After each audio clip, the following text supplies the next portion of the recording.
I believe we'll get started. It is just about that time. And my apologies, my dog has also started to bark right when I decided to speak. But good afternoon, everyone, and welcome to our Back to Baseline and Beyond webinar series. Today's webinar is on remote patient monitoring. It's not just telehealth anymore. My name is Carrie Finley, and I'm with the Superior Health Quality Alliance Chronic Disease Management Team, and today I'll be your facilitator. What we'd like for you to do right now is just please take a minute to enter your name, organization, and facility, and your role in chat so everyone can know who has joined us today. And also, if you do have questions throughout this presentation, please go ahead and add them to chat, and then we will address them at the end of the presentation. Next slide. Okay, so the presenters for today are three subject matter experts from Superior Health Quality Alliance. Mary Funseth and Lisa Gall are quality improvement advisors. Mary has a background in social work and education, and Lisa is a retired family nurse practitioner. Gray Vicker is a data analyst with a background in public health and product-led growth. So at this time, Lisa, I will go ahead and turn it over to you.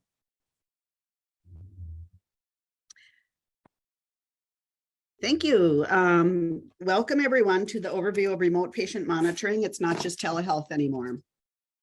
As the healthcare system advances from electronic health records of EHRs to patient portals and telehealth over the last 10 to 15 years, we're now moving into remote patient monitoring, which allows many aspects of health to be managed without a clinical visit. The objectives that we are going to address today, we'll learn how to use remote patient monitoring and telehealth, how to help patients use at-home health monitors, and we will briefly cover some information about billing and payment for remote patient monitoring. Next slide, please. The ability to monitor certain aspects of a patient's health from their own home has become increasingly popular telehealth option. Remote patient monitoring lets providers manage acute and chronic conditions, cuts down on patients' travel costs and stress related to travel. These are the high-risk vulnerable patients. Think of patients with no means of transportation, like those who live in the inner city and rural areas. Telehealth can also decrease the risk of infection through exposure to viruses and diseases. Next slide. So as the popularity and convenience of telehealth grows, so does remote patient monitoring. More providers are implementing remote patient monitoring for several reasons. These include advances in technology and increased awareness of telehealth by providers and patients. And due to the effects of the public health from COVID-19, more third-party payers are actually reimbursing providers for using telehealth and remote patient monitoring. These services allow providers to monitor and prevent serious complications in remote areas. Next slide, please. Many common conditions and symptoms can be managed with remote patient monitoring, and certain health conditions, particularly those listed here, pair well with telehealth when patients need to be monitored. It can also prevent health complications in patients who are not able to travel easily. For example, patients with diabetes can upload their blood glucose levels directly into a data file, and patients with high blood pressure can upload their blood pressure readings. This list is not all-inclusive. In fact, the possibilities are rather endless. Next, next we will pull up a polling question for you to respond to before we move on to the few slides. So this is about remote patient monitoring. We want to know if you have successfully used, submitted, and received reimbursement for remote patient monitoring, telehealth, both, or neither.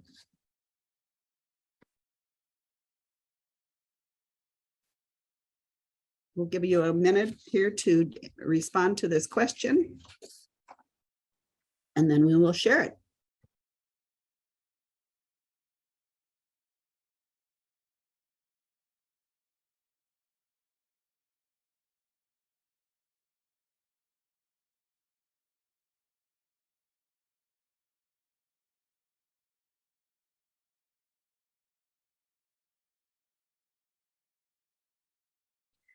So Mary, I'm going to turn it over to you, right? Is it Mary, or should I, You can go ahead and talk about this Okay. results, Lisa, and then we can All keep right. going.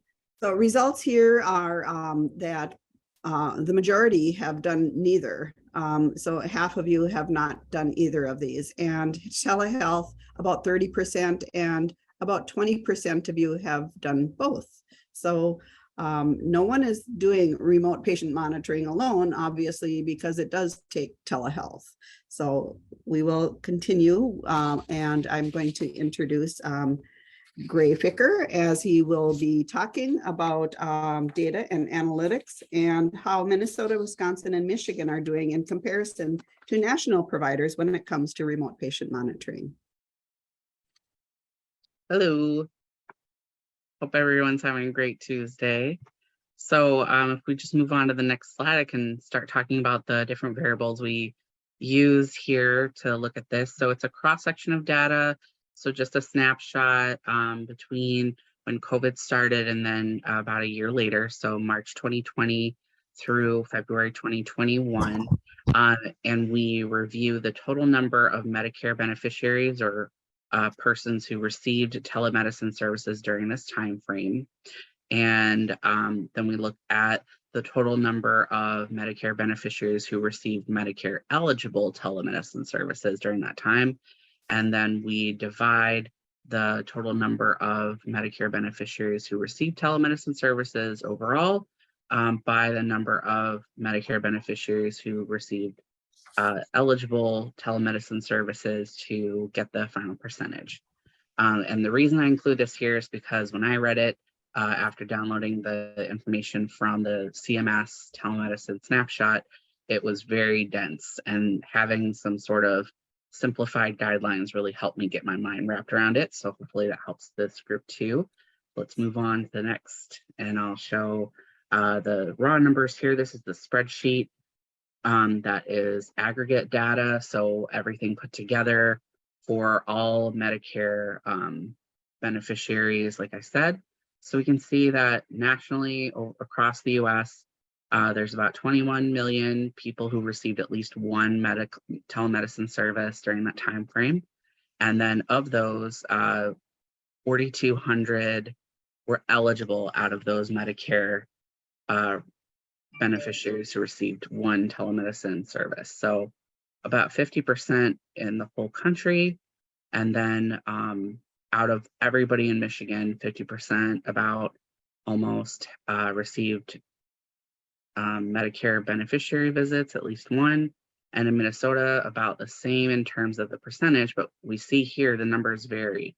And then in Wisconsin, it was only about 40%. So there's some variation there. So since Michigan tends to have a larger population, the numbers are going to be a little bit larger, but the proportions remain the same. So that's what we see. So even though if we go on the next slide, we're taught never to present in a pie chart. I thought it was pretty useful in terms of just kind of getting your mind wrapped around it, because it's an abstract concept. It's telemedicine, so it's digital. So at least if we have a pie chart, we can kind of see what these proportions can look like rather than just a spreadsheet of numbers. So we can see that 94% or a large portion, the largest portion is national. And then of that large portion, Michigan had about 3%, Minnesota had about 2%, and Wisconsin had about 1% for those Medicare Part B beneficiary telemedicine services. And then let's keep the presentation. I'm going to hand it back on over because that's all I had. And if anybody has any questions about that, or if you want to learn more, or if you have resources of yours to share, please let me know too. I understand we're all learning, so, and sometimes this stuff can be pretty hard to wrap your mind around, or people get really excited and nerdy about it. And I would love to nerd out with others as well. So thanks. Okay, back to me. We'll go over the steps necessary to set up remote patient monitoring. And there are some simple and complex ways to do that, and so that your patients can have a positive outcome. Some products such as weight scales, pulse oximeters, blood glucose monitors, and blood pressure monitors are pretty familiar to patients, and they may not need a lot of explanation. However, don't assume that your patients know how to use the device, especially how to appropriately record the data. Other devices, like those listed on the right of this slide, may be more high-tech or confusing for patients. Even simple machines can be overwhelming and needs meticulous planning for them to be successful. Next slide, please. In order to successfully impact outcomes and receive payment, your patients first need to understand why you're prescribing the at-home or remote health monitor. The first thing to do is to have a discussion with the patient or their caregiver to determine if it's feasible. And if so, educate them about the benefits of remote patient monitoring. Discharge planners and nurses are key to assessing the feasibility of remote patient monitoring. If it's deemed appropriate, make sure that the patient understands that when used appropriately, remote monitoring can reduce hospitalizations, shorten their hospital stays, and decrease emergency room visits.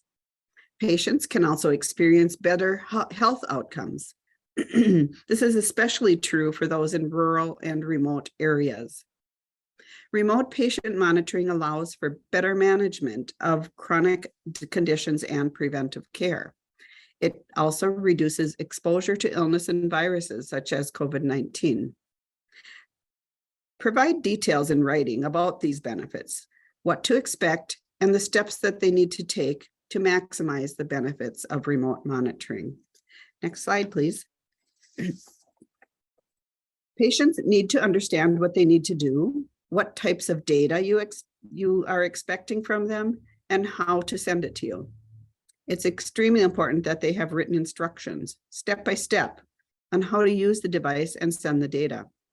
We recommend that you follow up with an email or mailed document explaining the steps for their remote monitoring device.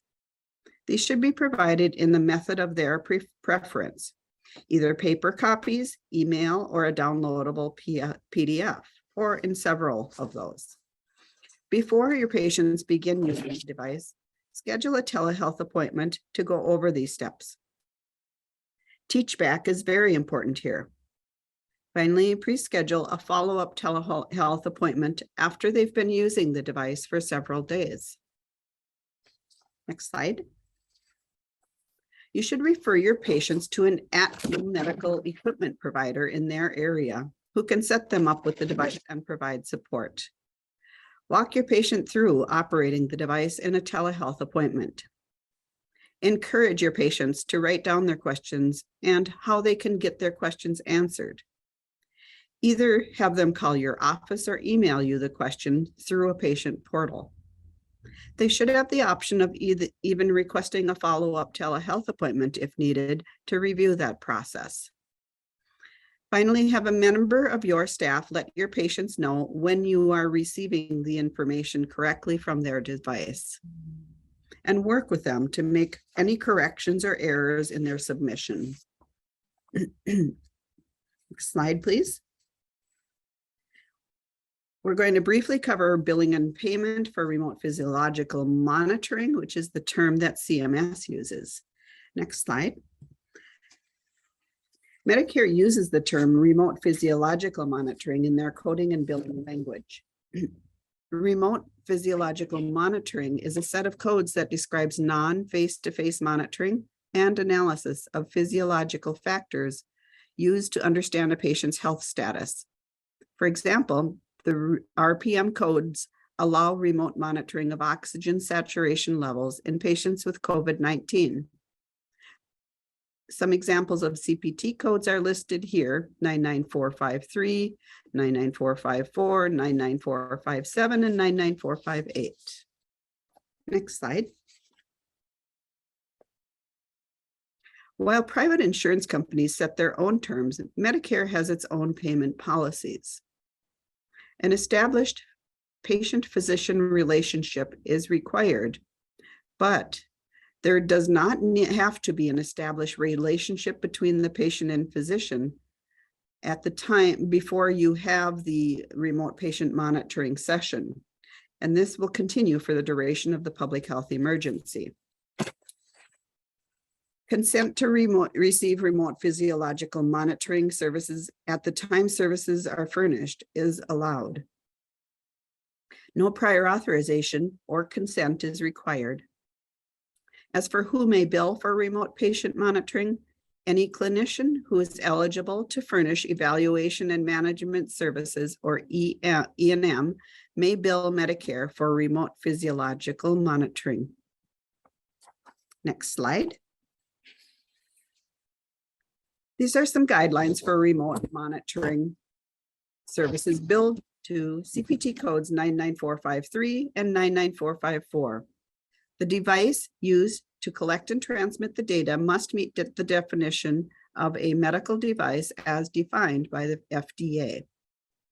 Remote physiological monitoring services must monitor an acute care or chronic condition. The services may be provided by auxiliary personnel under the general supervision of the billing practitioner. Next slide. Remote physiological monitoring data must be collected for at least 16 out of 30 days.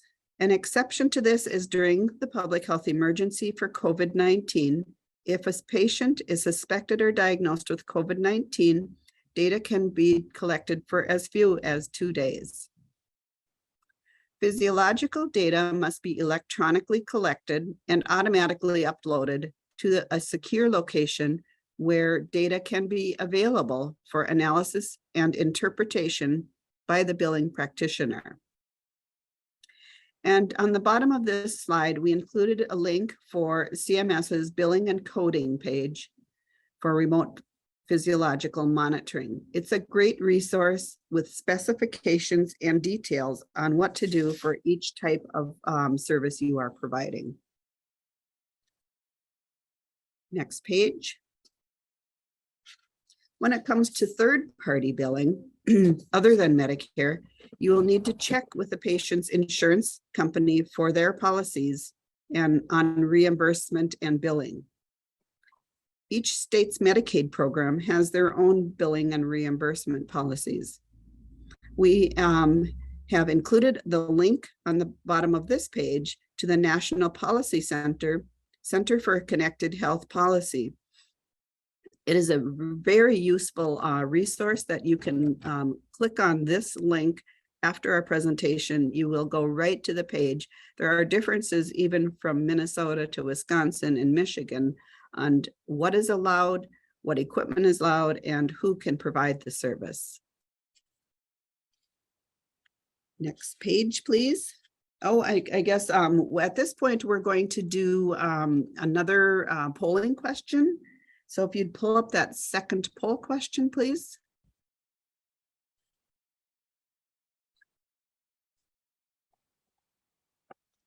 So we want to know what type of barriers you have encountered in using remote patient monitoring. If you're not sure how to bill, unaware you can bill for that service, or the service did not qualify for reimbursement or did not meet the qualifications, a patient-related issue, or vendor equipment issue. And of course, other things.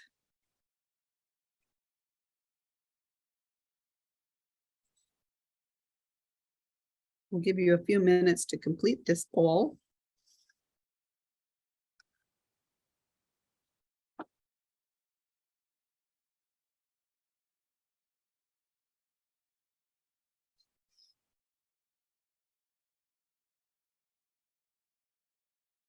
At this time, we have about 1/3 of you who've responded to this poll. If you're not able to see the full question, try to scroll down on your screen.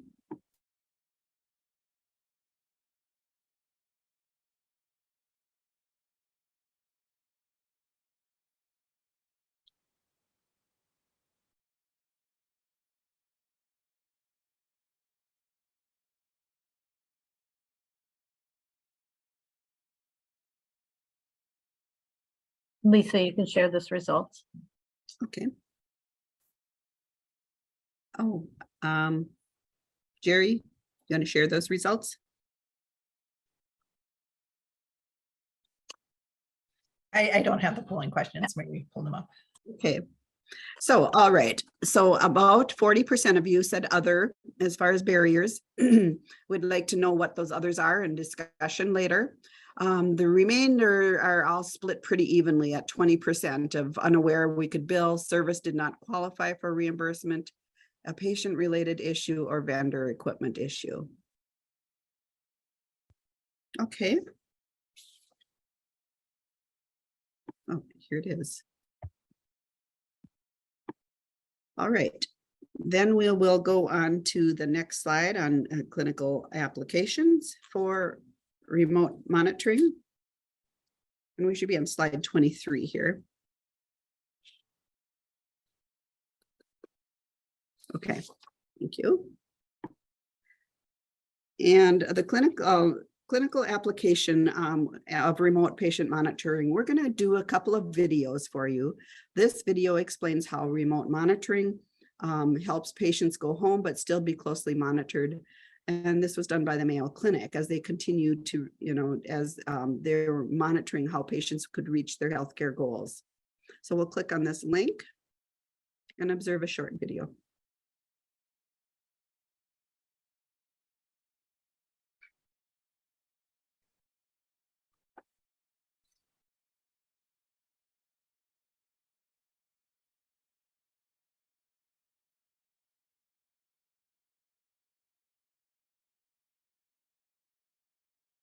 I am not hearing anything. Remote monitoring nurse notices that Mrs. Lee. Okay, now.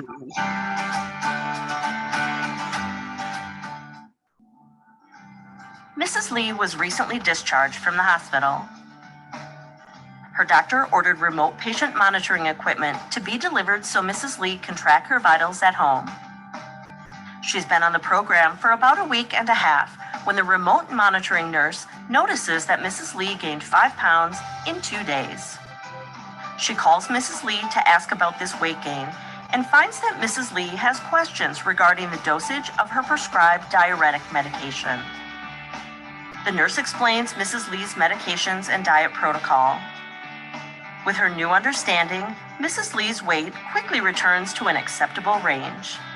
Mrs. Lee's participation in the remote monitoring program has assisted her in avoiding a clinic visit and potential ED visit. Remote patient monitoring provides monitoring and support at home to help patients reach their healthcare goals.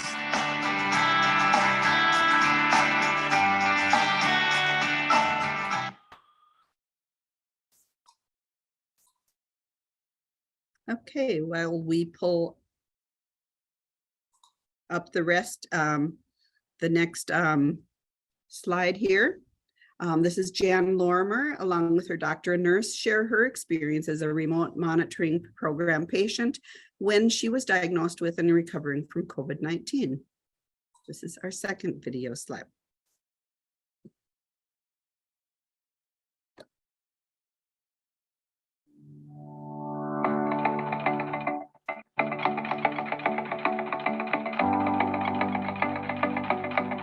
We formed the multidisciplinary COVID team towards the middle of March when we knew COVID was coming to the Midwest. Our colleagues in Connected Care gave us the ability to manage these patients as outpatients. And given that nationally we were faced with a shortage of PPE and concern for how transmissible COVID was, this seemed like a very ideal process. My name is Jan Lorimer, and I want you to know that I have 100% recovered from COVID-19. It had been days prior to going into the hospital that I was really feeling sick. And then to know that I had COVID, hearing the news, how people were dying from it, and especially the old people, which I was, and I had diabetes, so I'm very afraid. In Jan's case, once we had good data on her, we felt that she was going to be able to do remote monitoring. What we do with our COVID patients is we work with patients who have some type of a comorbidity that places them at higher risk for their COVID infection to turn into pneumonia. And so we utilize technology. We send our patients a packet of equipment. They receive a scale, a blood pressure cuff, a pulse oximeter, a thermometer, and they also receive a tablet. And every day, somewhere between 2 to 4 times a day, our patients are asked to test their vital signs. It also provided to nurses. And I had the opportunity and was encouraged to call them anytime, day or night, if I had a problem. And they were so good to me and good to my husband, if he had concerns. And so I just can't say enough about that program. Jen was one of the first patients on our program for COVID. We actually had her and her husband on the program. Both of them were my patients. And I remember her because as soon as she came home from the hospital, she set up her equipment and she tested right away. And I remember her oxygen saturations were running a little bit low. So I was on the phone with her within an hour of her being home from the hospital. And we were able to talk that through a little bit, and I gave her some advice. It was our lifeline. It definitely was. I mean, it just took some of that fear away because we knew that there was somebody still there taking care of us with our vital signs. It motivated us to do better on getting well. It really did. The key to connected care is that they have really good nurses who can triage what actually needs to go to a physician and what doesn't. At the last time we ran our numbers, we're managing 800 patients remotely, of which roughly 350 were on connected care. And it was still manageable with a team of 1 to 2 physicians per shift. The COVID infection has really raised awareness of programs such as remote monitoring, how we can use technology to bridge the care with the patients and their healthcare team, how we can keep a closer eye on patients, how we can provide more education to our patients. And we also have the right person doing the right role. So you're utilizing technology and you're also utilizing the registered nurse in a whole new way. Utilizing that registered nurse to work at the top of his or her licensure to provide that care for patients. I think it's super important, and it opens up a whole new future for more programs yet to come forward with connected care and remote monitoring.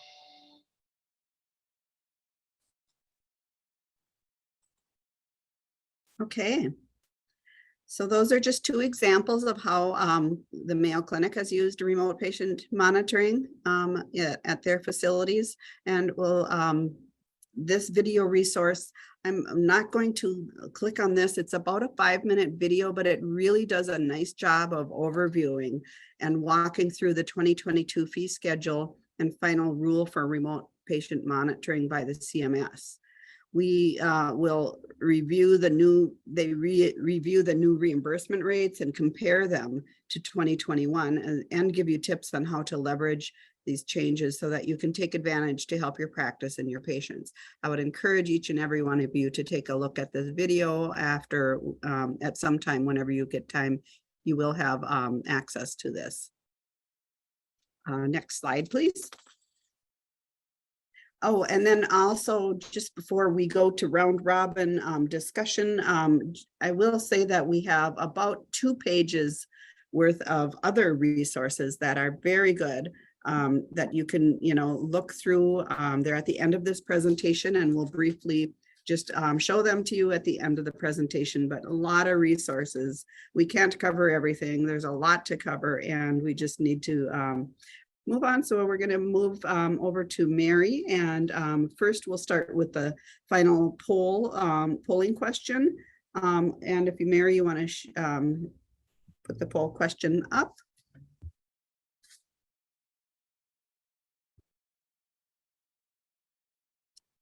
And this is how you advancing your remote patient monitor and telehealth program. Mary, I'll let you speak to this.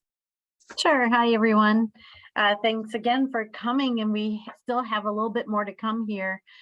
We really want to engage you as well as offer you that opportunity to answer or to ask some questions, and hopefully we ask some answers, and maybe even someone within this group attending, all of you may have some of those answers. So this poll question allows not only us, but also you to see what other people are interested in. What do you need to advance your telehealth program, your remote patient monitoring program? As you can see here, we're getting some great answers coming in. We'll leave this open for just a little bit. We're wondering if you want more information about this, or do you want to learn how others are using telehealth? We'd like to know if you're learning more details about billing and reimbursement would be helpful, or setting up your telehealth or resident patient monitoring program with specific conditions and so on. So keep answering the questions, and we will close the poll in just a second.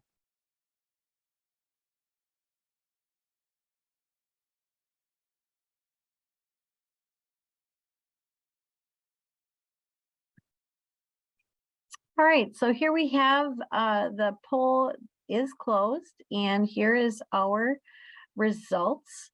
It looks like you really do want to hear more about others' use of telehealth, so you've come to the right place. Hopefully we can share that as we move into our round robin discussion and collaboration, but you're also equally interested in the other items as far as the second choice. So we really appreciate you answering this. We'll end up with one more poll question just towards the end of our round robin discussion.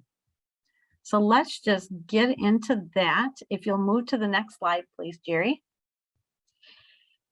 So first of all, we want to remind you, this may be your first time engaging with Superior Health Quality Alliance, or it may be a number of times you've been with us.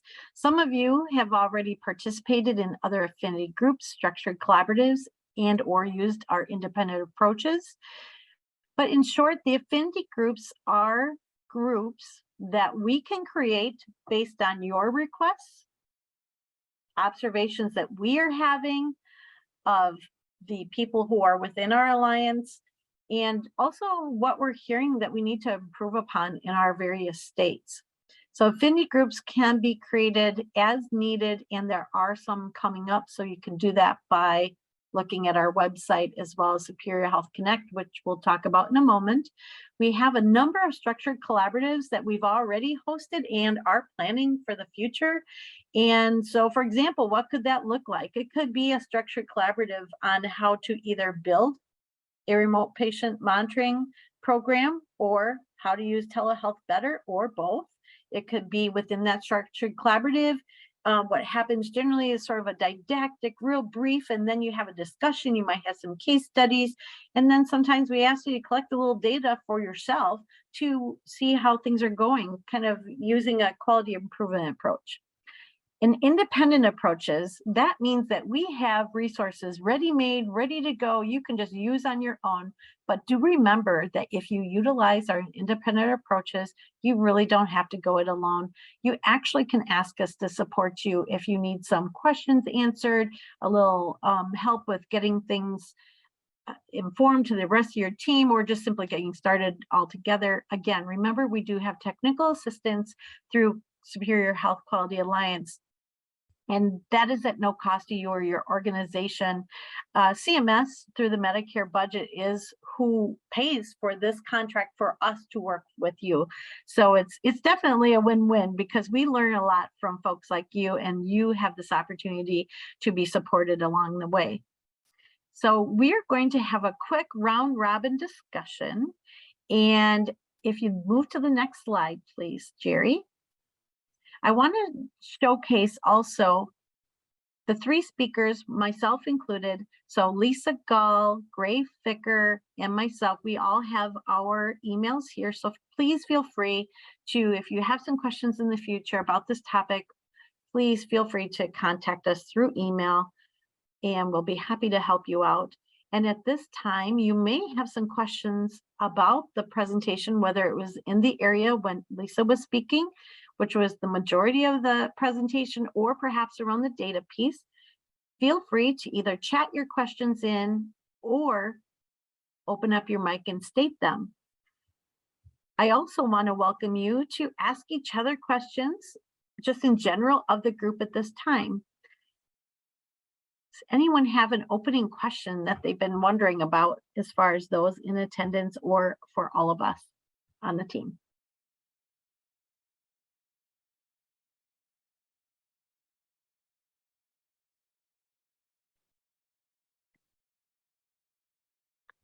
So let me pose a question to all of you. Tell me a little bit about if someone would be interested in working together in an affinity group to better improve remote patient monitoring. Would anybody be interested in something like that? And what would it look like if it was something you'd like to attend?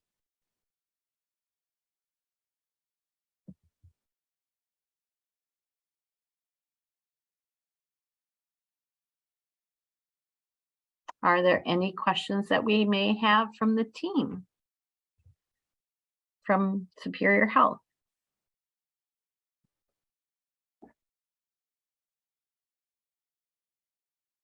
And I appreciate that, Gray. Gray also mentions experiences. Anyone have some particular experiences they would like to share as you have worked through remote patient monitoring or telehealth?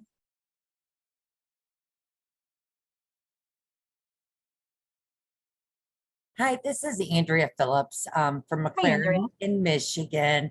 I'll share our health system. We have a few different initiatives. So we have some, I guess, original RPM programs through our home care, our palliative care, and so on, that really reflected everything you talked about here. But we also have a new program for our value-based care patients. So those more in our population health programs and risk-based contracts. It's patient-reported outcomes, which is also considered, a type of remote patient monitoring. Most of it is deviceless. We do have the ability to send patients scales and blood pressure cuffs, and they actually are responsible for sending in what their readings are. So they're not Bluetooth enabled. They're basically standard things, but we ask specific questions, or they get automated messages and calls that, how are you feeling today? Scale of 1 to 5. We monitor through the software. Are we seeing a decline? At that point, it triggers a nurse alert. So we're doing some of that. We haven't billed for any of that. I know there's portions of it that are billable. So I just thought I would share. I think that's a little different, the patient reported outcomes, than what we just, talked about here. Not necessarily, Andrea. As we all know, broadband and Wi-Fi is just not available everywhere in the United States. In our 3 states, we all know areas where there are pockets and or large areas sometimes where folks really don't have the opportunity to be able to use a Bluetooth tool like that to report things in. So we do have to do some of what's now beginning to be seeming like an old-fashioned way to just like talk to the patient, but we still need that. So thank goodness we still have that. Andrea, are you using any particular forms that you have the patient bring in to you when they have a clinic visit besides these phone calls with the nurse? Well, we have the history of if they have alerted. So no, they're not bringing in anything with them. Okay. You mean, are you talking when you say forms? I guess maybe I don't understand. I guess maybe I should have called it like a list of data, whether it be bringing in their last few attempts at taking their own blood pressure, or perhaps a list that shows their blood sugars, whatever it is that you track with your patients. Well, that's, that we do expect that when they come into the practices. However, we are getting that reported to us on either a daily or every other day basis. So it is logged into the system. So it should be available for the provider when they see the patient. If for some reason a patient doesn't submit for a certain amount of time, it, triggers a different type of alert, and somebody reaches out to see if they're having any issues or problems. Thank you. Anyone else have a question for Andrea and what she shared, or perhaps you have an experience that you would like to share as well? I have a question for Andrea. Go right ahead, Gray. Yeah, a provider of mine actually asked me about this process, and they were looking for suggestions on how to deal with things like not being able to feel for swelling and concerns that they might have that a patient might answer without, certain articles of clothing or something, because of concerns, not necessarily like nude, but just even answering without socks on, and, maybe talking about things out of order according to what they might be more easily redirected during clinical in-person visits. I was just wondering if you had any suggestions or thoughts about that or experiences with that. Well, what I can tell you is most of our algorithms have been built at a higher level. So it's asking how they feel. It's asking, for the CHF patient, what was their weight today? We do give them very thorough instructions when they join the program that, it's expected that's first thing you do in the morning after you go to the bathroom, you weigh yourself. We will ask them if they've noticed any swelling in their hands or feet. And then the subsequent to that, is that more or less than it was yesterday or the last time you responded? So again, everything that either they're unsure or something that sounds abnormal, it triggers an alert where a nurse actually will call them and do a more thorough assessment. And then at that time, we'll engage telehealth if we need to, so we can visualize things. So I don't know if that answered your question, but it kind of gives you what we're doing. It's meant to be higher level because we did find that especially our Medicare population, they were not savvy, they were not compliant with anything Bluetooth, anything that required an app. It needed to be almost, I guess what you would consider archaic now, text message and phone calls. So and I can add into that a little bit, just because, I've had to talk people through some of these things over the phone and ask them to press on their lower leg and to, show the phone if they do have, maybe it's just a phone call, because remote monitoring can be just a phone call. And so if you press on the front of your shin, is there a little dent that remains in there? So there are ways to ask some of those same questions. And if they are alerts and red flags, then you bring them in for a visit. So it's just like any other tool where sometimes we got to get a little bit more creative, and things tend to work when they work and not when they don't, right? Yeah, and I'm just wondering, what are the other, there's a lot of people on the call, and you all put down that there are other barriers. What barriers are there that you have, for remote physiological monitoring or patient monitoring? What kind of barriers? I just want to open that up to people to see what it is that is it the clinicians, or is it staff on being uncomfortable? Is it broadband? What is it? And feel free to either open your mic or chat it in. We'll take a look at the chat as well, whatever you prefer. Andrea, if you want to keep talking too, right?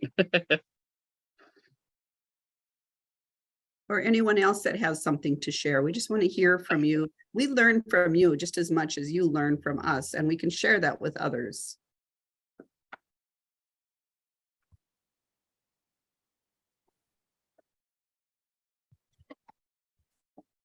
While you were all talking, it was, thank goodness that we do still have the old ways, telephones, where we actually talk through the receiver, paper to write things down.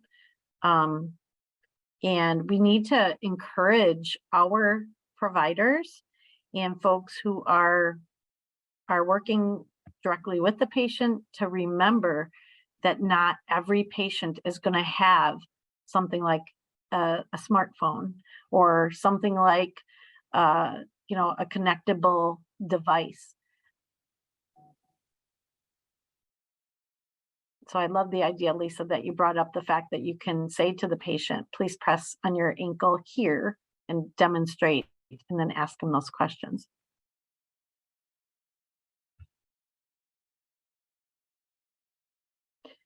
Okay, not hearing any other experiences or questions as far as in that topic area about the barriers. I do want to remind you that you certainly can email any one of us if you feel more comfortable doing it that way or talking with your team, because we're here to help you work through those things and we may have some good ideas. Andrea did just chat in saying, number one for me is the lack of knowledge, comfort level with technology. How do others feel about that? And do you have any remedies?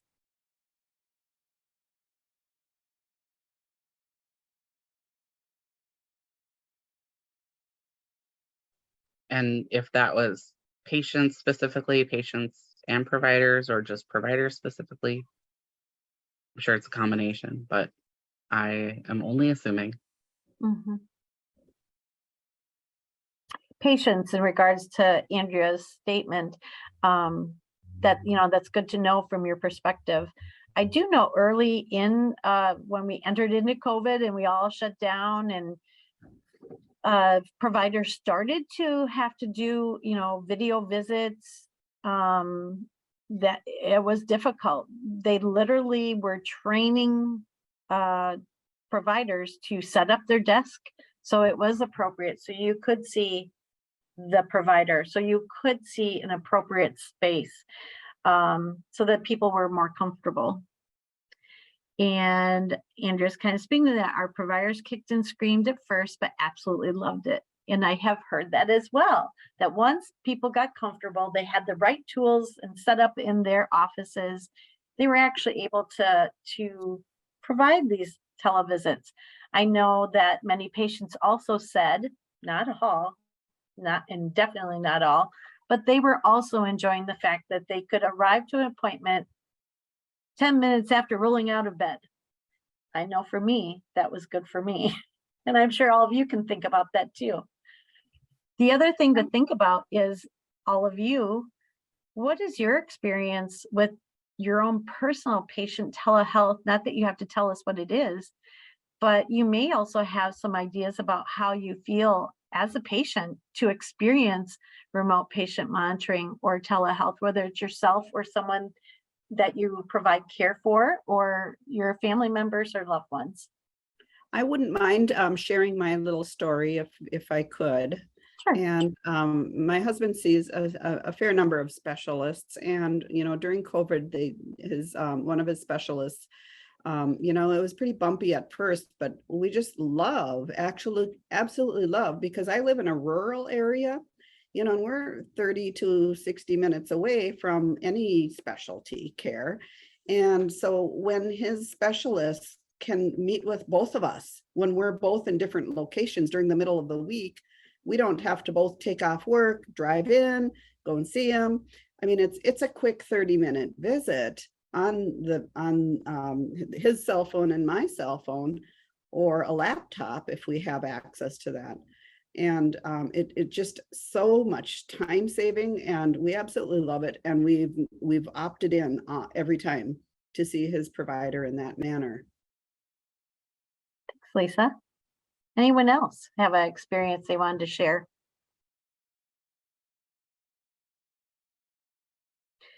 That also brings me to thinking about, if, you know, as far as a request, as you listen to us today and all the different details that Lisa and Gray shared, what would be an area? Again, we've kind of talked about it as far as you want to learn a little bit more about others' use of telehealth, but is there one particular specific area that we could be helpful to you in helping you find a resource? You know, Andrea brings up one of her number one issues is the lack of knowledge and comfort level for technology for patients. So is there, you know, someone here on the call that may have an idea of a great how-to video that you found that you share with your patients in order to deal with that situation?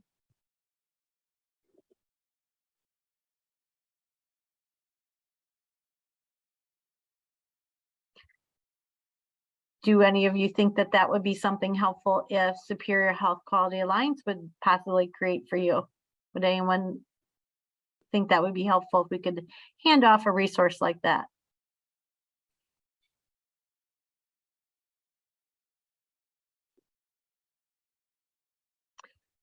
That kind of leads to the next slide, Jerry, if you could move on.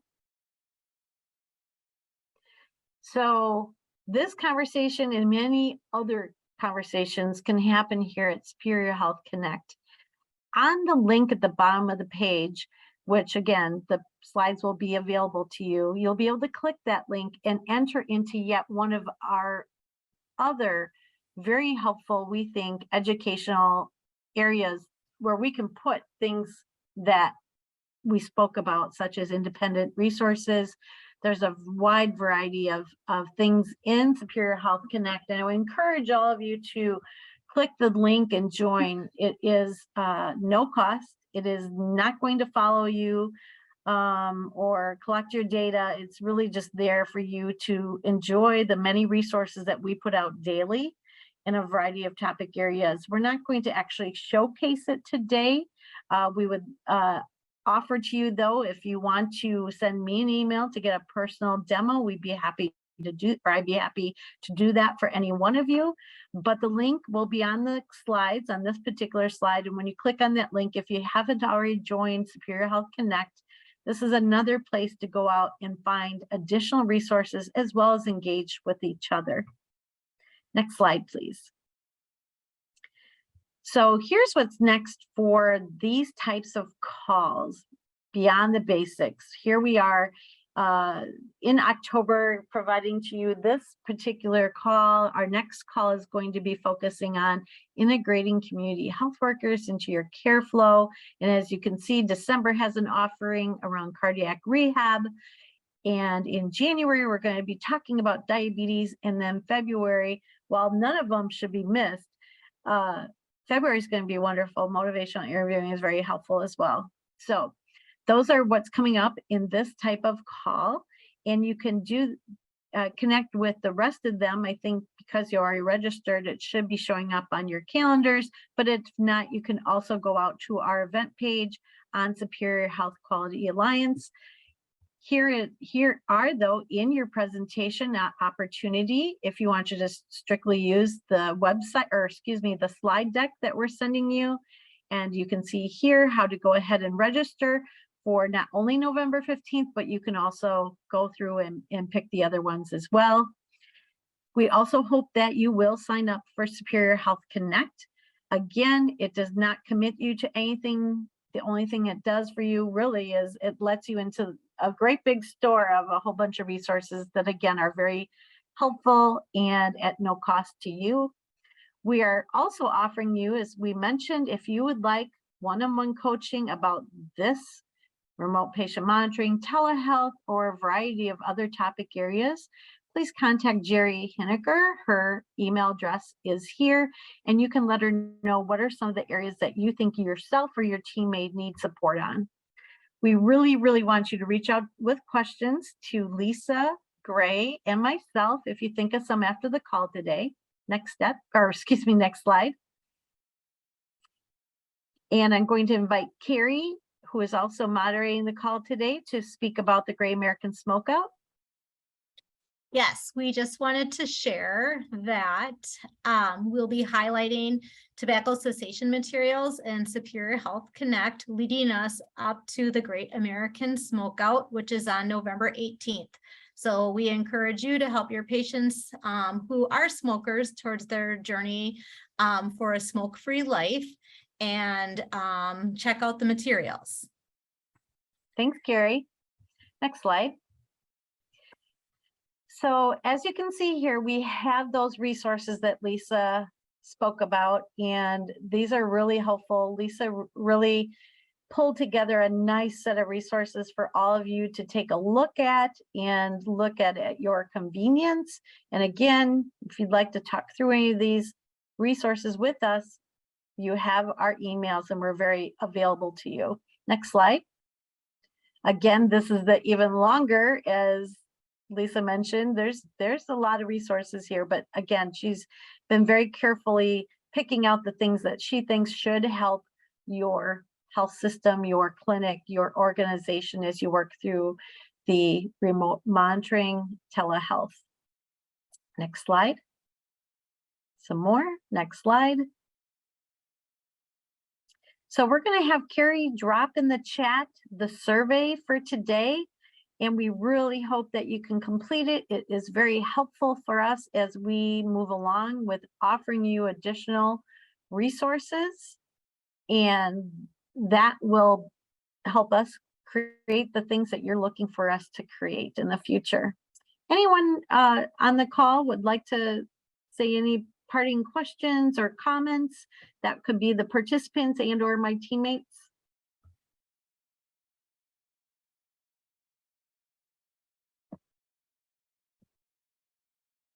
I was just going to say, I'd encourage everybody who, again, hasn't already joined Connect. I'm going to go back to that slide to join Connect, because that's a good spot to see all of like presentations, not only from us, but from other groups within Superior Health, and also about our upcoming events. You know, Mary gave you a little snapshot of some of the things that we'll be doing, but we're also looking in the vein of remote patient monitoring, opening up a structure collaborative on self-monitored blood pressures coming right after the first of the year. So if you're in Connect, you can keep an eye out for that and register for that. And it's just a wonderful resource to kind of help you manage all your patients. So just checking in with Carrie, are you able to put the survey in the chat? Yes, the survey is available, and the presentation slides are also available in this chat. Okay. Is everyone seeing the survey in the chat? Unfortunately, I am not. Maybe it was earlier. Oh, yes, I see it. Do you want to even add it one more time, please? I sure can. Thank you. All right. Well, thank you everyone for attending. And this concludes our event today. We'll leave this open for a moment so you can capture that survey. And again, thank you to our speakers and good luck with your telehealth and remote patient monitoring.